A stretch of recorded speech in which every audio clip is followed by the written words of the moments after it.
Demand and supply, support and resistance, ये इसको हम अलग लैंग्वेज में ऑर्डर ब्लॉक भी बोल सकते हैं। सो ये क्या होती है, ये एक स्ट्रेटेजी होती है जो हम मार्केट में यूज करते हैं। मार्केट में मतलब किसी एक स्टॉक में हम यूज करते हैं, ये एक स्ट्रेटेजी होती है। तो इसको हम आगे समझते हैं। सो हेलो गाइस, कैसे आप सभी? My name is Tanmay, I am a trader. So ये हमारी न्यू वीडियो है सप्लाई एंड डिमांड। इसमें हम रेजिस्टेंस एंड सपोर्ट ये भी कवर कर लेंगे। ध्यान देना, मैं आपको समझा दूं, फिर हम बाद में चार्ट में भी सीखेंगे। तो चलिए शुरू करते हैं सपोर्ट एंड रेजिस्टेंस से। सपोर्ट एंड रेजिस्टेंस में आपको एग्जांपल समझाता हूँ। ये जो हमारा रेजिस्टेंस और ये है हमारा सपोर्ट। तो रेजिस्टेंस क्या होती है? एग्जांपल, रेजिस्टेंस हमारी एक छत हो गई है, एंड सपोर्ट हमारी जो है बेसमेंट, जो ग्राउंड है, सराउंड, वो हो गया ग्राउंड एक तरीके से। जैसे एक घर है, घर के नीचे मान के चलो ये एक बॉल है, इसको आप ऊपर फेंकोगे, रेजिस्टेंस नीचे, सपोर्ट ऊपर, रेजिस्टेंस नीचे, सपोर्ट ऊपर, रेजिस्टेंस नीचे, सपोर्ट। तो ऊपर के जो हाई विक्स हैं, जिसको हम हायर विक्स कहते हैं ट्रेडिंग में, उसको हम मानेंगे रेजिस्टेंस। मतलब रेजिस्टेंस से प्राइस जो है ऊपर नहीं गया, ठीक है। और सपोर्ट, नीचे वाला हमारा सपोर्ट है एंड ऊपर वाला है हमारा रेजिस्टेंस।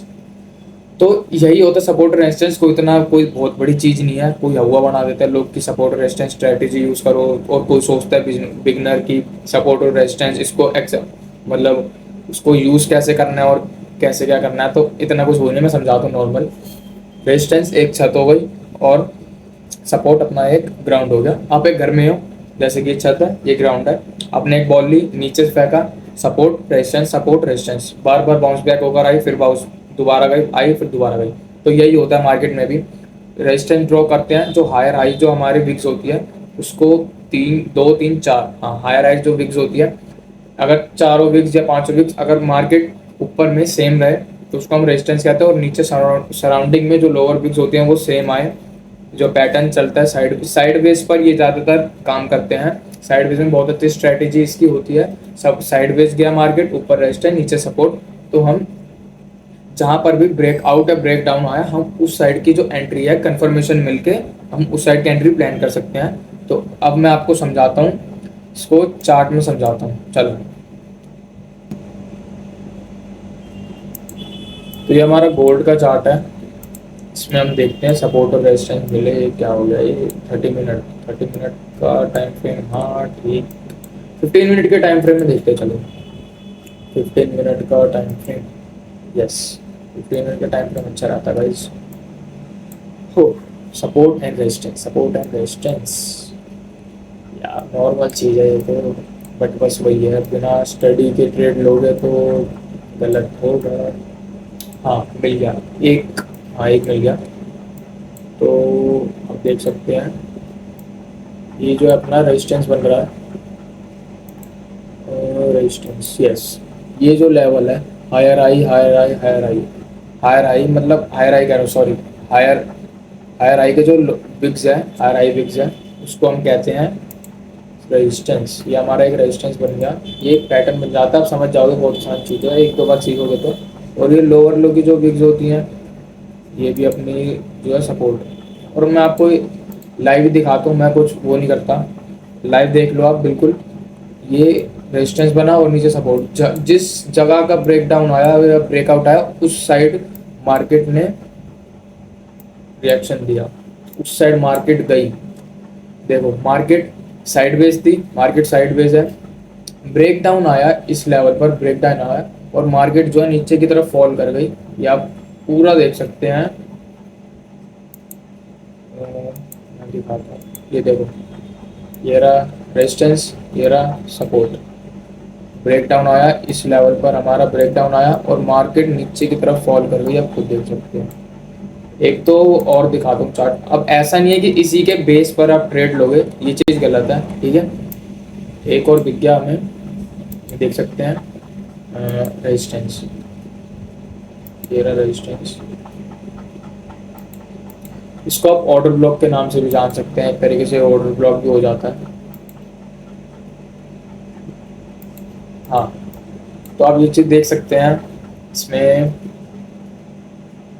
आपको दिखाता हूँ, ये, हाँ, ये है अपना रेजिस्टेंस और ये है अपना सपोर्ट। तो मार्केट यहाँ से साइडवेज थी, ऊपर और नीचे, यहाँ से मार्केट थोड़ी साइडवेज थी, और यहाँ पर जो जैसा मूव आया, यहाँ पे मिला हमें ब्रेकआउट, यहाँ पे हमें ब्रेकआउट मिला, और मार्केट आप खुद देख सकते हैं ऊपर की तरफ फॉल करे, ऊपर की तरफ चली गई। तो यही होता है सपोर्ट और रेजिस्टेंस।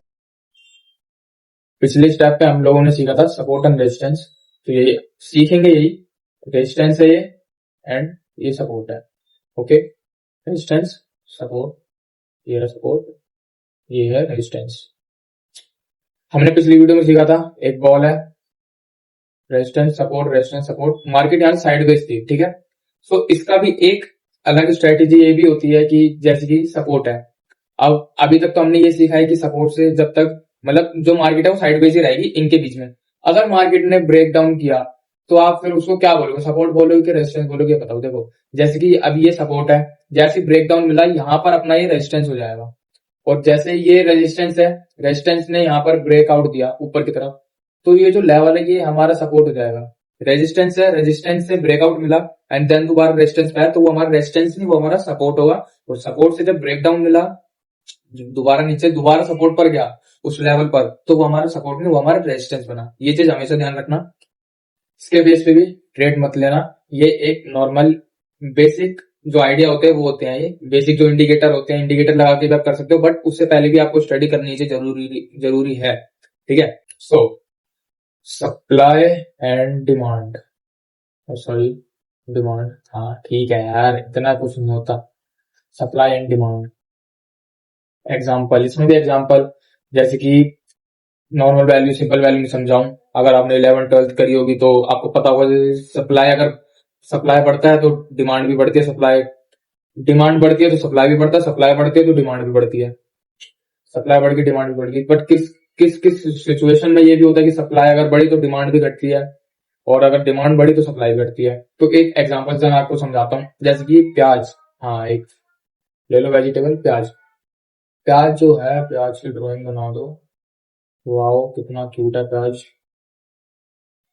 ये हमारा प्याज है यार, यार क्या बोलूं मैं, ड्राइंग कोई दिक्कत नहीं है, अनियन लिख देता हूँ यार, आप कंफ्यूज हो जाओगे ना, अनियन कैसे सा लग रहा है, ग्रेनेड सा, अनियन, तो सॉरी एस नहीं था, sorry sorry, ONION, onion, okay, ये हमारा अनियन है। तो अनियन के देखो डिमांड, एग्जांपल अनियन का जो है डिमांड बढ़ रही है, डिमांड इंक्रीज हो रही है अनियन की, बट उसकी जो सप्लाई है, उसकी जो सप्लाई है मतलब जहां से अनियन आ रहा है वो चीज उसकी डिमांड कम है, मतलब जहां से अनियन आ रहा है वो अब आए या ना आए या कब कैसे आएगा, उस चीज की जो है वो कम है मतलब, और डिमांड उस चीज की ज्यादा है कि क्या पता है, जैसे कि न्यूज में कुछ चल रहा है कि अगले कुछ हफ्तों में अनियन जो है बंद हो जाएगा आना, या फिर अब मेरी या फिर उस चीज की डिमांड कम है, तो इस सिचुएशन में भी उस चीज की जो है डिमांड बढ़ जाती है घर में, कि अगर अनियन नहीं आएगा तो खाना वाना कैसे बनाएंगे, मतलब कुछ ऐसे समझ जाओ।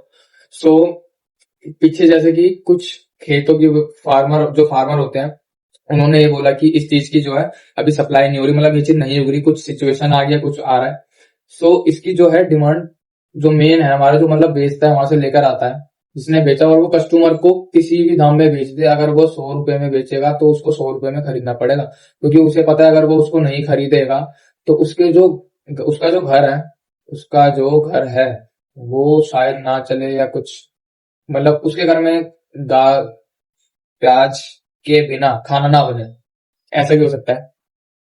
तो डिमांड में यही होता है कि अगर डिमांड बढ़ेगी तो उसकी सप्लाई घट भी सकती है और बढ़ भी सकती है, डिमांड बढ़ी तो सप्लाई भी बढ़ेगी, ये भी होता है, पर किसी सिचुएशन में ये होता है अगर डिमांड बढ़ी तो सप्लाई घट भी सकती है। और सप्लाई का एक एग्जांपल देते हैं, और ऊपर करके समझते हैं इसे, सप्लाई का हम एग्जांपल देते हैं, सप्लाई इसका हम फ्रूट से दे देंगे कि सप्लाई की वो है मैंगो, मैंगो की जो है सप्लाई ज्यादा है, मैंगो की जो है सप्लाई ज्यादा है मार्केट में जो उसकी सप्लाई है वो ज्यादा है, और जो उसके कस्टमर है मतलब जो खरीदने वाले हैं वो कम है, वो है कम, कस्टमर जो है वो कम है।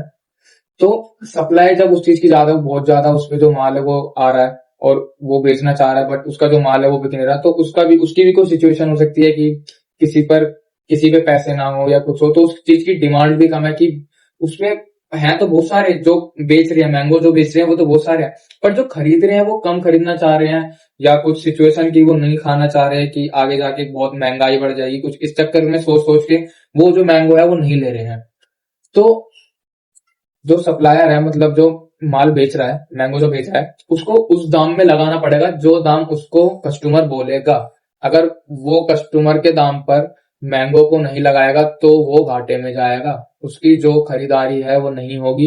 तो इसी चीज को समझो कि अगर सप्लाई बढ़ रही है तो डिमांड बढ़ भी सकती है, घट भी सकती है। ज्यादातर सप्लाई बढ़ने पर डिमांड भी बढ़ती है, पर किस सिचुएशन में डिमांड घटती है, और डिमांड जब बढ़ती है जब सप्लाई बढ़ती भी है और घटती भी है। ज्यादातर सिचुएशन में सप्लाई बढ़ेगी, बट किस सिचुएशन में सप्लाई जो है घट सकती है। सो ये थी हमारी फाइनल वीडियो। अगर ऐसी और अपडेट्स चाहिए तो चैनल को लाइक करें, कमेंट करें, शेयर करें, सब्सक्राइब करें। आगे और भी अपडेट्स लेकर आएंगे। के लिए thanks for watching my video.